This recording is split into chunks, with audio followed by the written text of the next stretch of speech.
At this time, ladies and gentlemen, let's get ready to listen to an engaging conversation with Stephen Tucker and Dion Dawkins. We're going to welcome them both to the stage right now. Dion Dawkins, Pro Bowl tackle for the Buffalo Bills, and Stephen Tucker.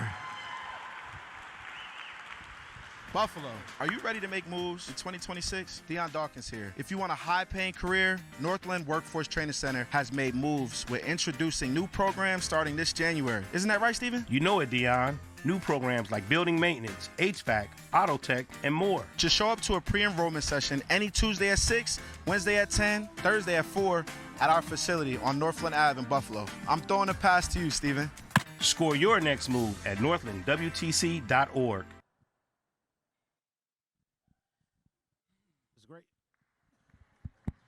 That was a great commercial, right? So, Dion has been the Northland spokesperson now for the last 3, maybe 4 years. And he's more than just a spokesperson because he shows up, because he cares, right? And first, I appreciate you being here. You've been here now for 9 years. You were drafted by the Bills. I know you're originally from New Jersey. You went to Temple in Philly, right? Since you've been here, you've really been embraced.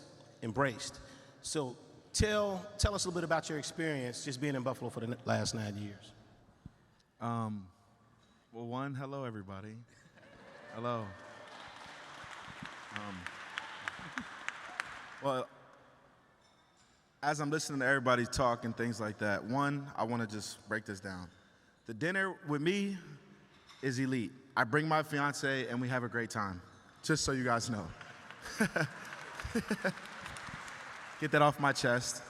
And 2, he just said that I'm not from Buffalo, but, right? Like, I would never say that I'm not from Jersey, but to be honest, we are from Buffalo now, right? Like, we have 3 beautiful children. All 3 of our children were brought into the world here, and I really mean that. We are from Buffalo, and I don't just say that. I love you guys, and I love Buffalo, but I'll get into it. But I think the question, as I forgot the question, I think the question was, how do I feel about Buffalo since I've got here, basically, right? Well, I always tell the first part of it, right? Like, I went to school in Philadelphia. I played for Temple. It was a D1 school, right? So if anybody knows, or if I can break it down of how the schools and the things go. I didn't really know too much about football. I was outside. I was never in the house, so I never watched football. I was one of those kids that was always outside playing pickup games but never sat inside, so I didn't know what, like, the Alabamas and the Auburns and the Clemsons of the world were, right? So when I got offered to Temple, I was like, cool, it's close, I'm gonna go. It's right down the street. But I didn't know that there was a love that you can receive from playing football and from playing a sport. Not to say that my hometown wasn't a big football school, because it really wasn't. Neither really was Temple. Temple was really a basketball school. It was a basketball school, and the football team was kind of on the back burner until we started winning, and then everybody was like, oh, football, but I was like, y'all are fake, y'all don't really love us. And then, but I'm speaking on that just to let y'all know that the relationship from a player to a fan, or a player to anybody that just loved the team, wasn't overly there. So I didn't really know what that felt like until I got drafted here. And then I got drafted here, and it was just like, whoosh, right? And you get hit in the face with nothing but love and just organic people, and people that are just welcoming you into their aura, into their bubble, into their home. And I got to Buffalo, and I was like, you guys know I'm an offensive lineman, right? Like, I'm not the quarterback, I'm not the running back, but you guys are showing me love as if I'm the quarterback and as if I'm the running back. And, like, for a player, right, for an athlete, nobody dreams of being an offensive lineman, right? Well, nobody used to dream of being an offensive lineman, right? They do now because of Right. you. Me, with the journey, I've wanted to change that. Like, I wanted to, make it cool to be yourself. Like, I'm gonna come as Dion Dawkins. I'm not gonna come nobody that I'm not, right? Like, it should be respectful. Like, most people come in suits and they come as this I'm Dion, right? This is me, right? I will be myself so you guys can feel my organic self. And to speak on the relationship of Buffalo, you guys have allowed me to be myself. And I think the truest version of people, and when you can connect with people, comes from being your true self, right? He is his true self. That's what you guys see. When you guys see me and my fiance and Steve, like, we are our true self because of the people in this room. You guys allow us to be our true self, and y'all accept us for being different. Like, and I spoke about this the other day. Like, I walk around the building in Buffalo, and I say, "You already know, it's your boy," right? Like I just do that all day, and I just chirp at people. I literally chirp. I say, and people chirp back, right? And for some places, some people might say that that's weird. Some people might say, "What's wrong with this dude?" But Buffalo, y'all accept it, so we family for life. You already know. You already know. So you do a lot in the community. You got Dion's Dreamers doing a lot of great work. Sal talked about the Protector of the Year recognition that you created for the NFL. When you retire, what do you want your legacy to be? Man, that's a great question. When I retire, what do I want my legacy to be? Right? Yo, so just so you know, I haven't seen these questions, so I don't know. I don't have a loaded answer. I do not know. But that's a good question. You know, I don't know what I want my legacy to be. I really don't. I just know what I want people to say. My legacy will show for itself because people are always connected with football because that's my thing that I do every day.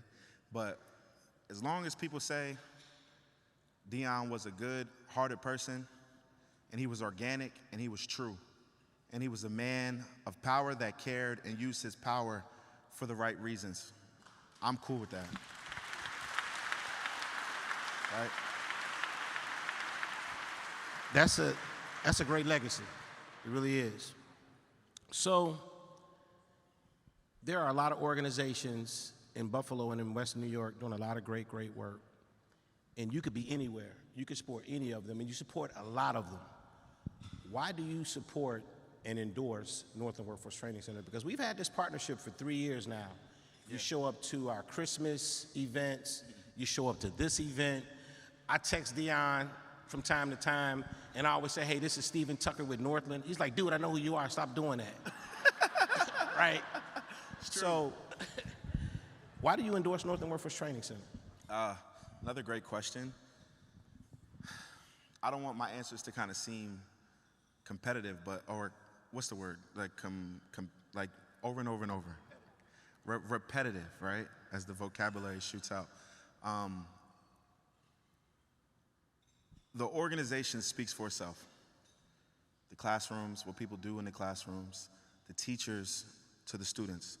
They're going to learn a skill. The skill is going to take them to a job. Their job is going to grow their family. They're going to take it where they go. That's what that is the broad picture of. But truly, bro, it's because of you. And I don't know if I told you that, but it's because of you. I'm a true people person.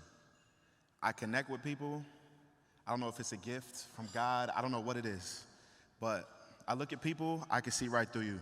Like almost like a piece of glass, right? Like I see exactly who you are. I see the fake, I see the real. And there's real and there's fake, right? And sometimes there's real and there's fake in the room.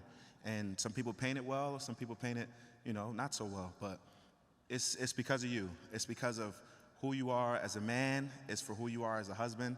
It's for who you are as just the overall leader of what you do, right? And I've learned a lot from looking at different type of people in the position that they're in, right? Like you're the head man of thousands, and you push people to be better.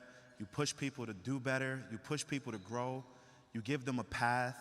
You give them motivation. And I think the simple question is because of you. But within that, I've learned the definition of a man, right? And I have not told you this, but I have learned the definition of a man. See, I'm gonna get emotional. I know, you making me cry, man. I'm like, hey, man, we got a game tomorrow, man. We got to man up.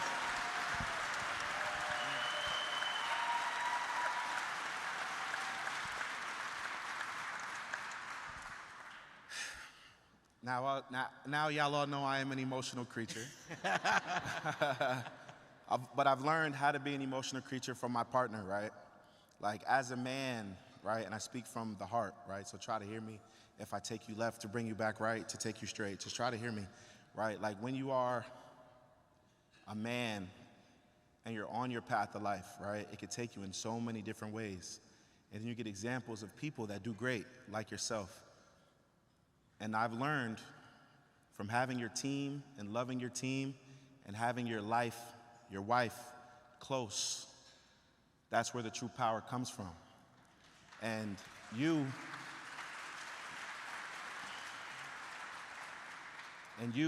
walk with that and you embrace that. And that's what you do on a daily basis. But for the question of why do I enjoy being involved or endorsed, it's because of you. Thank you. Thank you. That was deep. So, this was good, right? Conversation with Dion. If you want to have a continued conversation with Dion, you have a chance to go to dinner with Dion and Diana, because we did this last year. Oh, man. We ate pizza and lasagna and all kinds of food, and we cracked up laughing. I won't cry. Dion signed autographs. If you want to go to dinner with Dion, this is your last chance to get a ticket. But can we all stand up and give this man a round of applause?